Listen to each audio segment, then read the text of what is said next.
Good morning, everybody, and a happy Friday morning to you. I hope everybody is having an absolute fabulous day. This video has lots of new stuff, updates to other videos, and our one big story.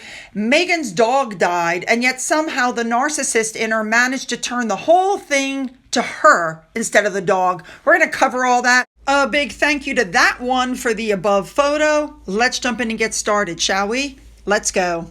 We're going to start off this morning with Andrew. He's in trouble again. He apparently paired up with Johan Eliash, who is a retail sports tycoon, back in 2003. Yes, that's how old this story, or how old this is. So he used the pseudonym Andrew Inverness when the two guys got together and set up a company called Naples Gold Limited. Now, Andrew apparently owned 4 companies. They were linked to those registered at Companies House, and it was described as a consulting firm. So this anti-monarchy campaign group called Republic is doing absolutely everything they can to cause trouble for Andrew. And so they've claimed that he falsified documents. They said, and I'm quoting, "The royal appears to believe he can act with impunity, an impression given weight by the lack of police action on serious allegations of corruption." The police are investigating to see if he did anything wrong. However, you should know Andrew was given the title of the Earl of Inverness by Queen Elizabeth after he wed Sarah Ferguson in 1986. So this is all coming out also because a private investment firm over which Andrew had, they're saying, significant control, applied to be dissolved a year after making a last-ditch backing from an anonymous donor. Now, this is an investment fund set up in 2013 under the name HRH Andrew Inverness. So as soon as this company found out about Jeffrey Epstein, they removed Andrew from the trading envoy role. And in 2023, the company secured $263,000 in funding from an unidentified donor to try to keep the company going. But the company was still in deficit and it couldn't keep it afloat. And actually, the company was in existence for 11 years and it didn't generate any profit. That's so odd. So anyway, the company's director signed off to dissolve it on January 3rd and a formal dissolution process is underway. And, you know, if he has the title of Inverness, if that is legally his title, why can't he use that on the paperwork? I don't understand why that's become a thing. It's very obvious the anti-monarchy group is going to try anything. All right, let's move on. Next up, I think the press is running out of things to talk about, although I can't imagine why. They put out this article. Look at the date. You see the date? January 2025. Harry and Meghan jet off to a secret holiday with Archie and Lily, you know, blah, blah, blah. And then they put up these pictures. And of course, they put up photos. Look at them in the golf cart. Look at Meghan carrying Lily. She's so tired. The problem is these pictures were taken in 2023. That's right. This is a very old story. I don't know why this is coming out now. I can't imagine. All right, let's move on. Here's an update now to the video where I showed you that Thomas Markle was packing up and moving abroad. People are asking, is Meghan being affected by this story? Because it should affect her. Thomas Markle was 250 miles down the coast in Mexico in a rented bungalow, moving abroad, while Meghan was gushing that cooking was a way of surprising people with little acts of love that show people you care about them. But yet her behavior towards her father is just so disgusting. When Harry said in Netflix, she's lost her father because of this. She has not lost her father. Her father is alive. She has iced her father out. There is a big difference. Keep in mind that when Meghan's father had his stroke, a very serious stroke, I might add, she didn't bother to call him or reach out to him. No, instead, she decided that was the time to get on a private jet and fly 6 hours round trip with her own reporters and photographers so that they could get all the pictures to Uvalde and do this big thing, which was so tasteless, I can't even go there. She can show no love to her father, but she had no problem doing that. Meghan, remember, she grew up so poor that she ate at salad bars at fast food restaurants, which of course we found out later on she was taking trips to Disney. She was living in the lap of luxury while her mother was gone. Her father worked double shifts to give her dancing classes, acting classes, private school, trips to Europe, trips to the beach, trips to, go fishing, horseback riding. She lived in the lap of luxury. Unfortunately, Harry has been really stupid and has completely fallen for Meghan's backstory. Remember what he said in the beginning when they got together? We're the family she never had. I mean, are you kidding me? When the lady who wrote this article looked at the comments underneath, she said there were over 4,000 and not one of them was in support of Meghan. They were all sympathy for Thomas, sending him love. And what this woman said was so spot on. She said, we'll never know if such thoughts play on Meghan's conscience, if she even has one. But in the years to come, when the Netflix millions have run out, they hope she reflects on it. I do too. Next up, I have an update about Chelsea Davy in a way. You guys remember Chelsea? I did a video the other day and the fact that she dodged a bullet by not marrying Harry. Well, on Christmas Day, when the family did their annual Christmas Day walk to Sandringham and back, apparently Princess Charlotte was wearing a ruby necklace. This necklace was designed by Chelsea Davy. It's a jewelry brand called Aya, A-Y-A, and it was designed in collaboration with Gemfields. It was founded in 2016. They specialize in fine jewelry based on African-inspired designs, ethically sourced, and I love the fact that she's wearing Chelsea Davy's design. Fabulous. And a big thank you to Remoulade Sauce for showing us what she was wearing. Let's move on. Harry's court case. Oh my goodness. Okay. On January 5th, a judge intervened to stop some of Harry's witnesses from giving what he called commentary, I'm air quoting here, commentary, instead of what they're calling relevant evidence. The newspaper has also gone in front of the judge and urged them to stop Harry from turning this court case into his, quote, public inquiry against the press. The judge then ordered Harry's lawyers to cut down on their witness statements. And that's because a lot of their witnesses don't have anything to say. They're just arguments. Now, witnesses are only supposed to give evidence of fact directly related to the case. And the judge said in a written ruling that a lot of their witness statements show, quote, either a lack of proper understanding of court rules or indifference to them. And he also added, quote, it appears to me that some of the witnesses wish to express their strong opinions about the way they were treated by the newspaper or pass comment.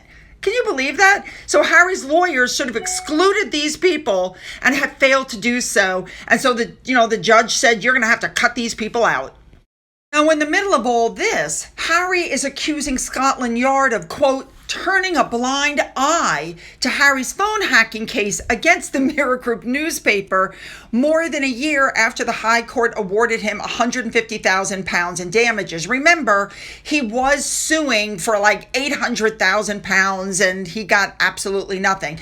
Now, the Metropolitan Police said it would consider the judgment when it was issued in December of 2023 after Harry's, win in court. But the police have since maintained their silence, even though Harry is calling for an investigation.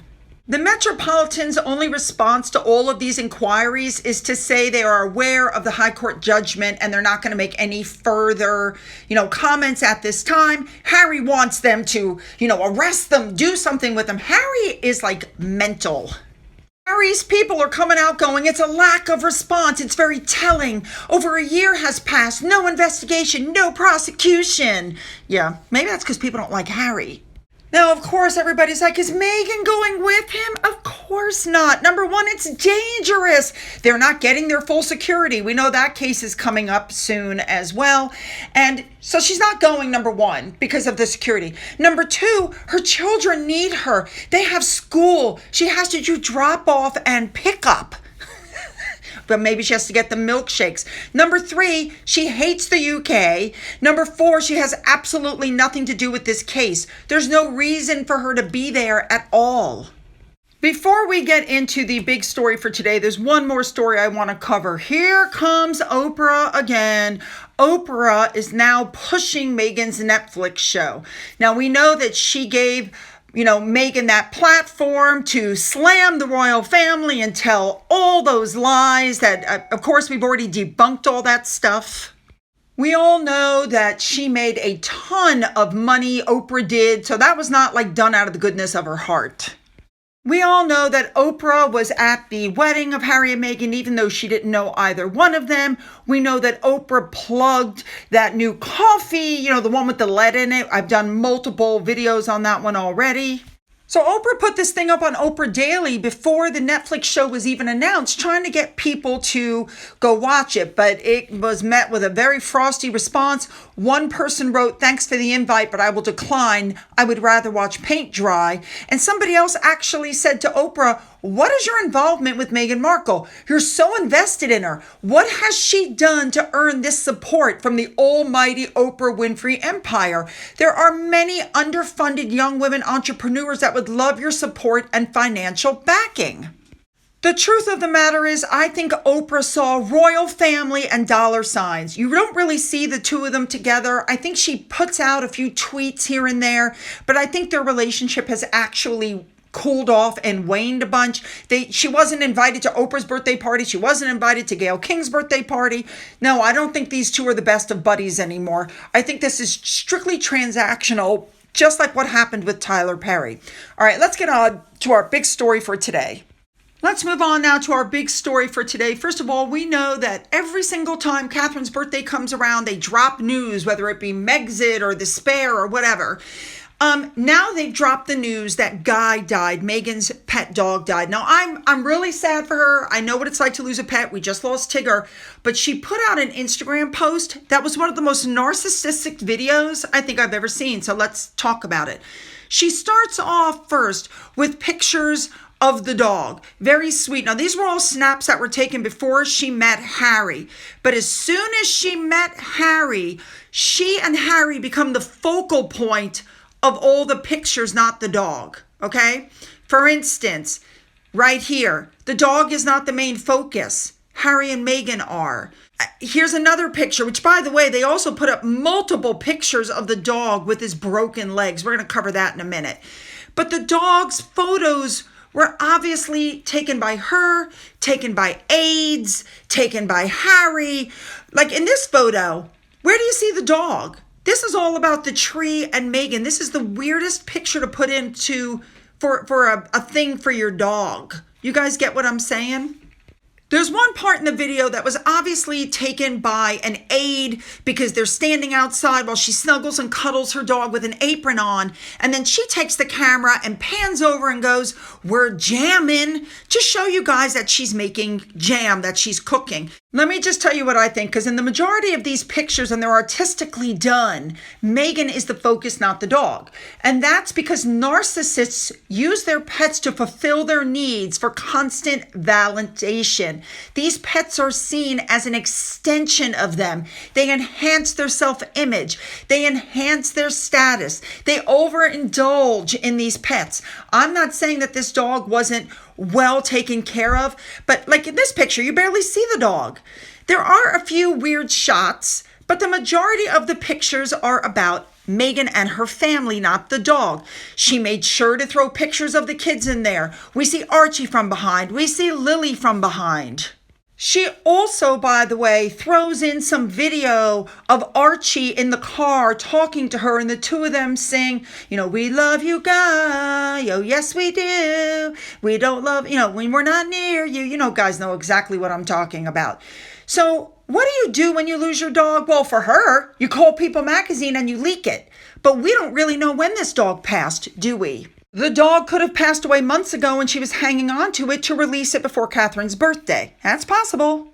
Now, one of the things that she tried to touch on was Guy's accident. We know that when Guy got to the UK during the engagement interview, months after the accident, we found out that Guy had some sort of an accident. We still don't know what happened to this dog. They've never explained it. But she puts up all these pictures showing the dog in double leg casts, like repeatedly. So it really makes you wonder what happened to that poor dog. Now, the other thing that she did, which was very obvious in the article, was she plugged her Netflix show. She goes, "You're going to see Guy in the new series, and I hope you'll come to understand why I'm so devastated by the loss, and I think you may fall a little bit in love too." So she's using the dog now to try to get you to come watch her Netflix show. The bid for sympathy. "I've cried, too many tears to count, where you get in the shower with the hope that the running water on your face." Yeah. It doesn't work for me. Just because your dog died, and that is really sad, it really is, doesn't mean I want to watch you on Netflix. That dog was a prop, in my opinion. Don't get me wrong, he was well taken care of, but he was still a prop. And by the way, when they show Guy at the end of the Netflix show and she goes, "He's snoring. Oh, another peaceful day." The dog is awake, his eyes are open. Just as a comparison, when Catherine and William's beloved dog Lupo died, they put up that one picture and a simple statement, and it was all about the dog. Also, just as an FYI, thank you to HRH Chelsea on Twitter. Their YouTube account now has what you see above for dislikes, and it just gets worse. One more little bit of information. Harry has not acknowledged the death of Ed Pettifer from the New Orleans attack. He was as close to the nanny as William was, and he has not issued any kind of statement. I find that is kind of pathetic. All right, you guys, you know what to do. Hit the like and the subscribe button and the bell for all notifications. Then go down into the description box where you'll find the link to my Twitter, my Gettr, my Rumble, my email, my Patreon, which is currently paused, and my Amazon wish list. For those of you who have donated to my coffee fund, thank you so much. And as always, you guys, have a great day.